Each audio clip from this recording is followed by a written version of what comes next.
Hi, folks. This is Generations. I'm Kevin Swanson. And one of my goals in this program is to explain what's happening in the world in the clearest possible terms.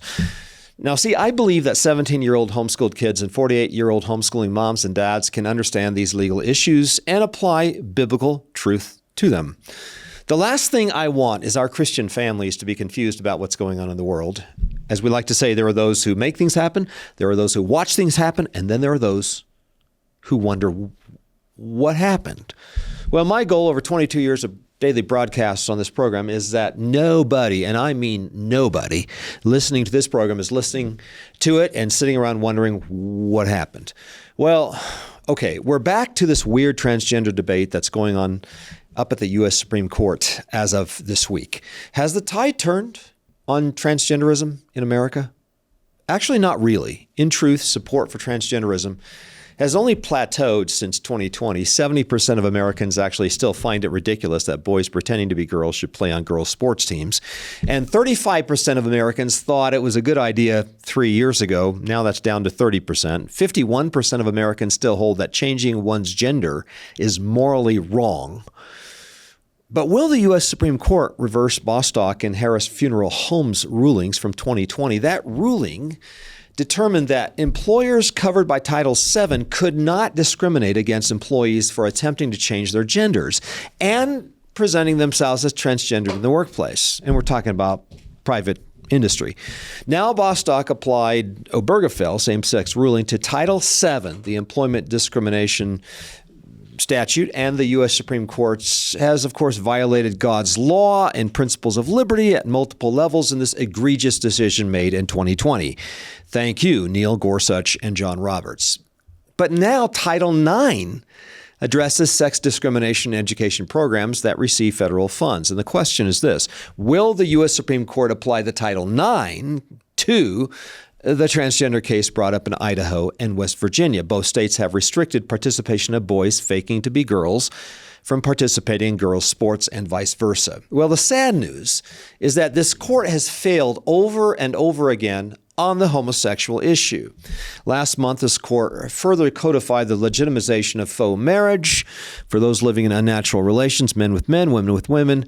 Remember, Justice Amy Barrett refused to oppose the homosexual campaign, she said, because of what she called very concrete reliance interests upon the faux marriage program that now apparently is legitimized by the Supreme Court.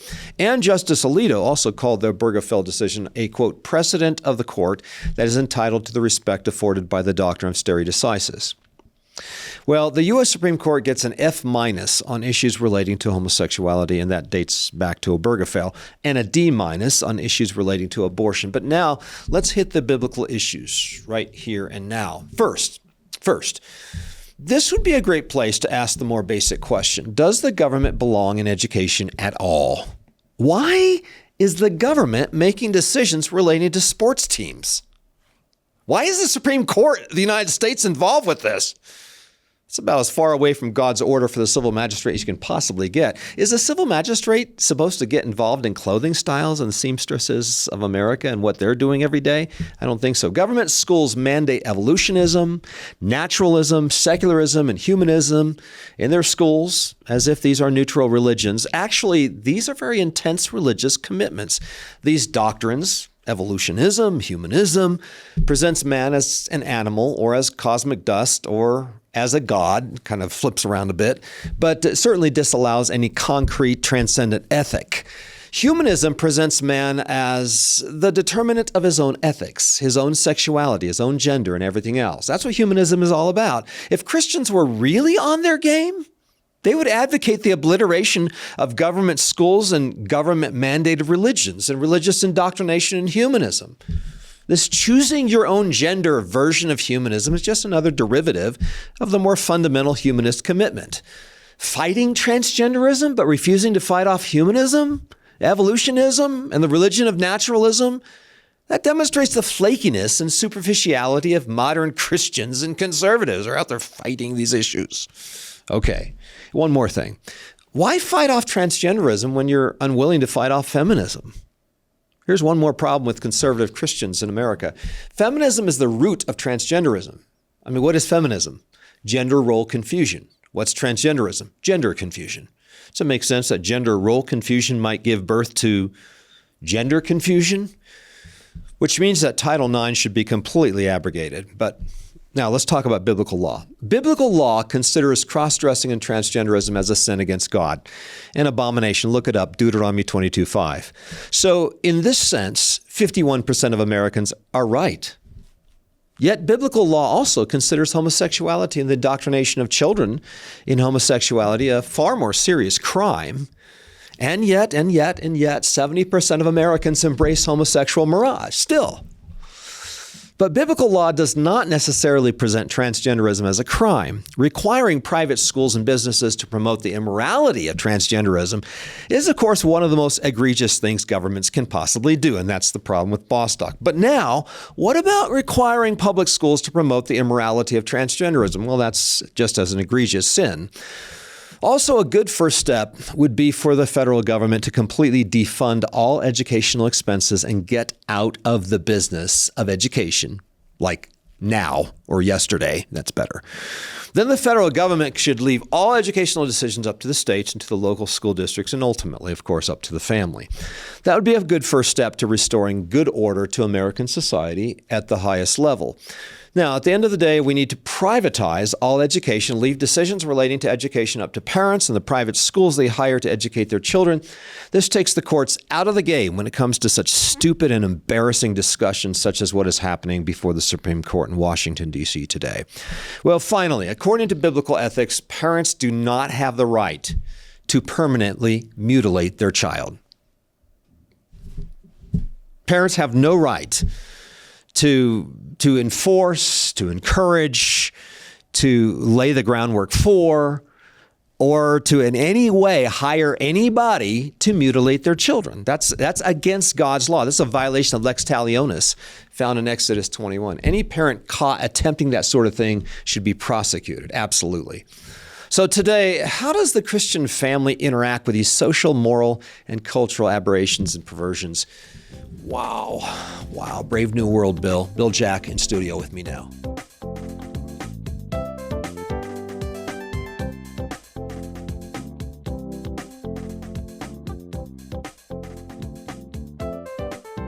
All right, Bill, we're just a bunch of homeschoolers here. Do we really care what's going on with the transgender debate at the Supreme Court of the United States, whether or not public schools and public colleges are going to let boys in dresses play on girls' teams? Do we really care about this? And it's not just colleges; it's in the K-12 levels. schools. Uh-huh. It's in elementary schools. Mm-hmm. I have two comments on that. Okay, Number one, I agree with you that it's a bit of apple whapping. Mm-hmm. Now, by that I mean that we are hitting the fruit on the trees. Yeah. We're not going for the root. Right, and you know me, I'm going for the radical, right? I want to pull out the whole thing, right? But you say we still got to fight on our 2-yard line. Well, the absurdity, think of the absurdity of this. We have a justice of the Supreme Court, number one, who was confirmed, who could not answer the question, what is a woman? Mm-hmm. We have a justice on the Supreme Court who addressed the attorney for the defendants in this case, saying that boys should be allowed to participate in girls' sports. It's not just that, okay, that they dress as women. They identify as women and girls, not that they just compete. They're identifying, okay? But we have a sitting justice of the Supreme Court asking an attorney for the defendants, what is a woman? And she refused to answer. Now, the absurdity of that is beyond imagination. 15 years ago, would anyone listening ever think that we would reach this point of absurdity? I keep thinking, not my circus, not my monkeys. Why do I keep coming back to, this is an insane asylum, and can I opt out? And your answer is not really. No, you can't. Here's to answer your question. My second point. Satan doesn't give us the opportunity to fight on only one front. And he never comes at us this way. He comes at us at our weak spot. Now, one of the weak spots of homeschooling is that many homeschoolers tend to withdraw from culture. It's a separate thing.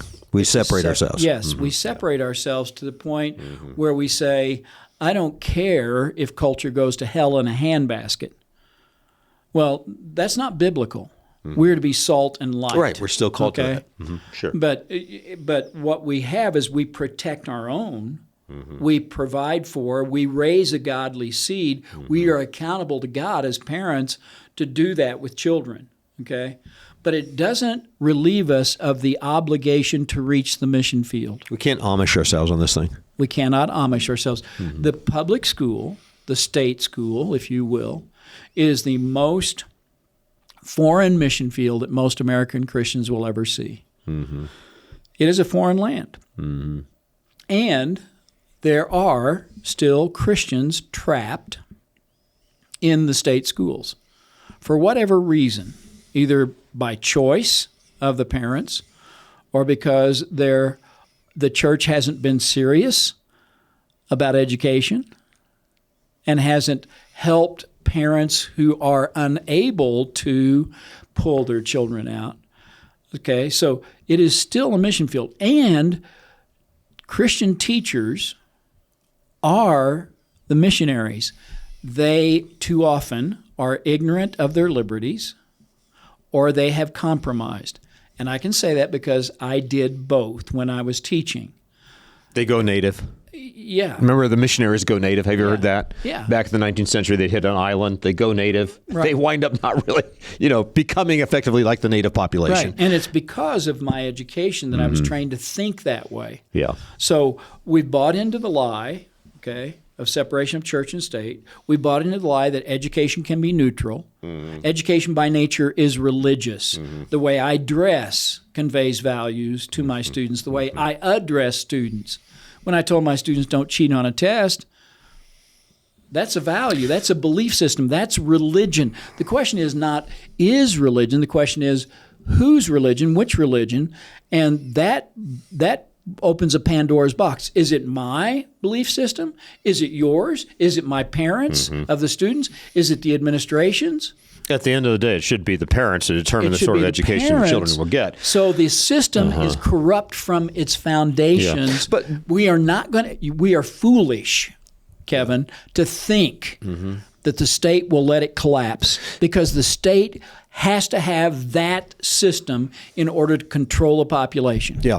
So where do we go from here? There's been, 3 initiatives that are launched here in the state of Colorado on this very issue. So why don't you go over that just for a moment? I think this is a great example.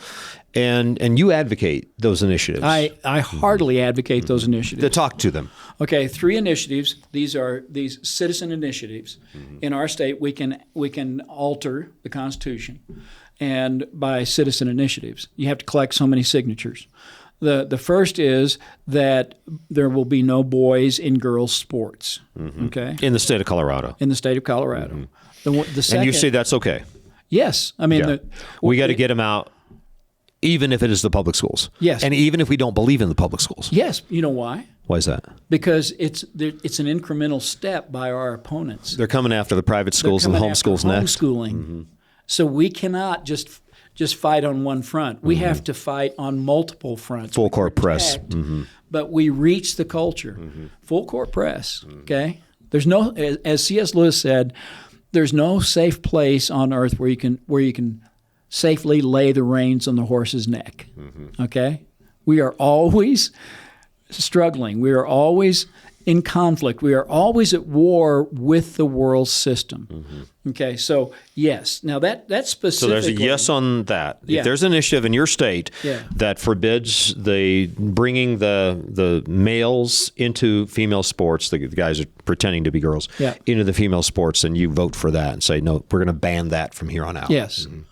And number 2 is that there will be no sexual mutilations. I call it mutilation surgeries. Which is what I said in my opening comments. Yes. That's not the way it's worded in the initiative. Right. But it is that there will be no sex change operations, if you will, under the age of 18. Okay? And that's biblical. Absolutely biblical. Absolutely biblical until they reach the age of majority. Right. And then finally, that the penalty for child sexual abuse is life. Okay. without parole. Yeah. Okay? Now, those 3 initiatives are very narrowly drawn. Okay? You and I might want to add to it. Our listeners and viewers might want to say we should broaden that to make it more biblical. But we have to understand that in a secular culture, that you have to, there's strategies. There's nothing in any of those that I find unbiblical. Right. I find them limited, perhaps. Yeah. Okay. It's not going to the root, but it's whacking fruit. It is. But why not whack a few of the rotten fruit developed out of this rotten tree? But the root of this whole thing is it's not just that boys can't compete against girls. These are boys pretending to be girls. Right, They sure. dress like girls. As you pointed out, Deuteronomy 22:5 addresses this specifically. Sure. Now, why should we be concerned about that? Because this is somebody who's saying, you don't define me. I define me. It is a mockery. It is a rebellion against God. And if you've noticed when you see drag queens, they are flagrant. Right. They are more animated. They are more made up. It's a mockery of women. Right. Women should be offended Right. to the core by this because it is a mockery of what God made them to be. And so these are issues, by addressing them with citizen initiatives, they do go to the root, even though we think it's only apple whapping, okay? It's only whapping bad fruit. No, these issues go to the core because it addresses parental rights. It does. It does. Yes. But the initiative that bans even parents enabling their kids or encouraging their kids to gender surgeries will be banned by one of these initiatives. Yes. And so in that case, that's in line with Deuteronomy 22:5. It's in line with and Scripture. I would say Lex Talionis as well, because Yes. Lex Talionis bans any kind of permanent harm done to somebody else, in this Right. case, a minor or a child. So yeah, I also see transgenderism as the apex of that humanist self-definition thing. You know, man wants to define his own ethics, his own truth, and his own reality, his own gender, etc. And this, to me, the reason for the passionate defense of the transgender issue amongst the leftists and the humanists, the self-conscious, self-consistent humanists, is because they know that this is the apex. This is the ultimate direction to which humanism has been attempting to go over the last 200 years of the humanist age. So in that regard, you know, I think it is a good idea to whack this thing and to whack it hard. Let's talk about the Supreme Court as they consider this. The Supreme Court of the United States has been fairly pro-homosexual. Right. More so than abortion. I give them an F- versus the abortion. I put more D-, you might say C-, whatever. But the bottom line is that the Supreme Court is pro-homosexual, and it's extremely reticent to in any way offend the homosexuals and transgenders. That's why I'm not sure which direction this one's going to go. I'm just not sure. And here's the thing. It doesn't matter if they defeat it. I'm going to tell you that the transgender movement wins. Here's why. They've taken 3 steps forward. They take 2 steps back. They've still advanced. People, non-Christians, say the LGBTQ movement has gone too far. They've pushed it too far. And I'm saying, no, this is the strategy. This is the strategy. You take it and you drive it as far as you can, you pull back, and then you do it again. Evil doesn't stand still. Evil always seeks to take territory. And we cannot be on the defensive about this. We have to be on the offensive. For example, the idea of an LGBTQ community is an absurdity. I'm going to tell you why. The trannies hate the lesbians, and the lesbians hate the trannies. Okay? So this It's a house divided against itself. This myth that there's a community is absurd because it is falling apart internally. They have to keep propping it up. And how they prop it up? Judicial activism. the fact that this went before the Supreme Court of the United States would be almost a stand-up comedy routine. 20 years ago, it would have made Saturday Night Live as an absurdity. Mm-hmm. And yet it will make Saturday Night Live as a critique of the Supreme Court if they rule against it. Will it not? There is a pro-homosexual inclination with Amy Coney Barrett and John Roberts and Neil Gorsuch. So it's hard to know now. But there's also been an intent on the part of the Supreme Court, this somewhat conservative Supreme Court, to push things downhill. So could they possibly turn the decision back over to the individual states and not attach it to Title IX? I think that's possible. It is possible, as the same way that they did the Jack Phillips decision the first go around. Mm-hmm. They didn't address the issue of his freedom of association, freedom of speech, freedom of, to do business as he wishes.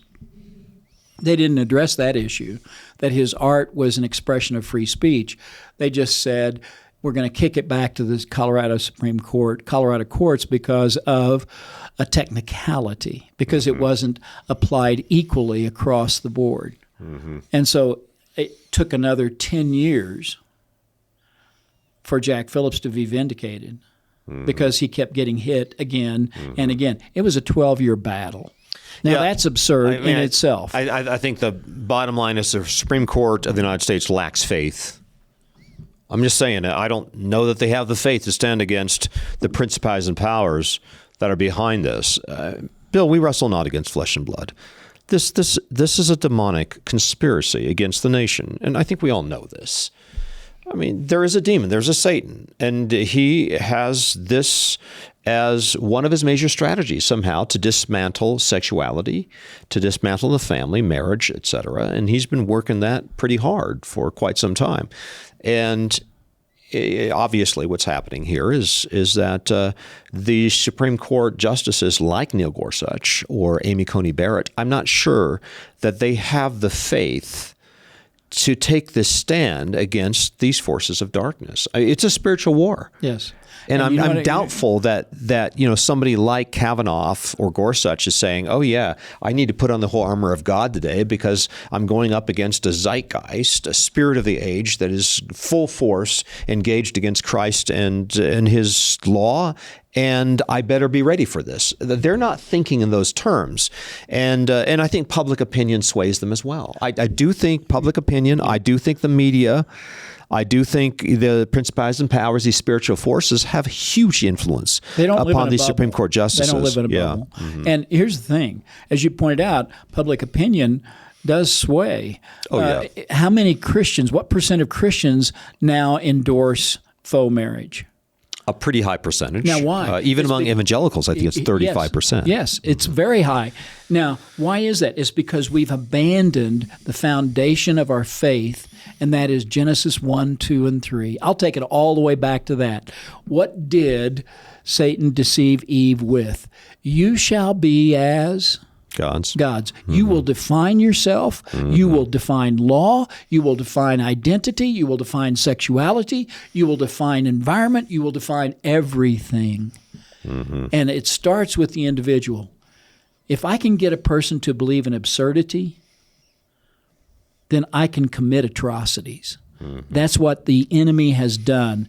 They have gotten us to believe absurdities, and now the atrocities follow. The mutilation of our children, the grooming, the sexualization of our children. You know, it's interesting as I read the history of the Bolsheviks and the Soviet revolutions of the 1910s, 1920s, same thing in Germany as Hitler rises to power. It's all happening in the cesspool of homosexuality and transgenderism. I mean, that's what's going on. It's actually rather sordid to read about 1920s Germany and what was going on in the politics, and as well the Bolshevik and the end of the Tsar in the 1890s up into about 1915. So during that period of time, you have a tremendous moral revolution going on that spawned the nightmare of the 20th century, and that's exactly what's going going on with us, I think we're seeing a moral nightmare descending upon our nation, much like what happened in Weimar Germany and also in the pre-Soviet years. And that, my friends, is I think where we're headed right now, unless our nation stands up on these moral issues. Bottom line here, we've got to be raising our children with a proper understanding of sexuality, gender, God's order for men and women. I mean, it's as simple as being sure that you never send your child anywhere near close to an organization or an institution that's going to allow for this nonsense of a boy showing up in a girl's dress and using the boys' restroom at the third grade class at your local public school. You don't ever want that. From the state schools to the Boy Scouts. Yeah, whether it's state schools or Boy Scouts, it's over for Christian families or for actually any decent family who has any sense of morality or any sense of love for a child and for the future of that child. If you've embraced this level of dysfunctionality and insanity, well, I get it. But if you want to raise your child in a sane world and with some semblance of morality, some semblance of God's order of things, you've got to be absolutely avoiding any of this to the point where I don't even think you should be discussing these matters with a 6, 7, 8, 9-year-old. No sense. No sense. Just keep them out of that environment entirely. Keep them out of that world. Sell the boat. Sell your second car. Yep. Downsize your whatever house, it takes. Whatever it takes. For the sake of your greatest treasure, and that is your child. That's right. That's right. This is so crucial. Yeah. It is so absolutely. crucial. And do not mess up your kids with the Disney stuff. Do not mess up your kids with this absolutely insane, immoral, anti-God, pro-humanist, insane world that we're dealing with today. Don't send your kids into this. Don't mess up your kids, please. But give them the biblical approach. Now, granted, occasionally a little boy, kind of sees himself as maybe more of a girl, or a little girl sees herself more as a tomboy or whatever. You have some of these issues that develop within a family, but it's just the day by day we teach our children that there are boys and there are girls. And that God has made them a boy and God has made them girls, and we're just going to acknowledge that, and we just impress that upon our children. We teach them these things, and unfortunately, it hasn't been taught to certain district attorneys and certain Supreme Court justices. They apparently have no idea of these things because they didn't have parents to teach them these things. You can't just isolate. You have to protect, and you have to have a mission mindset. Right, and we protect them in order to prepare them. And so at some point they will be salt and light in the culture around us. Well, friends, that wraps up this edition of the Generations broadcast. I hope this has been helpful for you. We try to update you on what's going on and hopefully encourage you to engagement in culture at some level. But also, most importantly, raise your children in the principles of God's word, in the nurture and the admonition of the Lord Jesus Christ. Be sure that you're giving your children an education in the fear of God, in a reverence of God, an acknowledgement of God, and a rooting and grounding upon His truth. And that's, of course, why we present a 12-year Christian-based, Bible-based curriculum as part of the Generations offerings. This is Kevin Swanson and Bill Jack, and we invite you back again next time as we continue to lay down a vision for the next generation. This has been a production of the Generations Media Network. For more information, go to generations.org/media.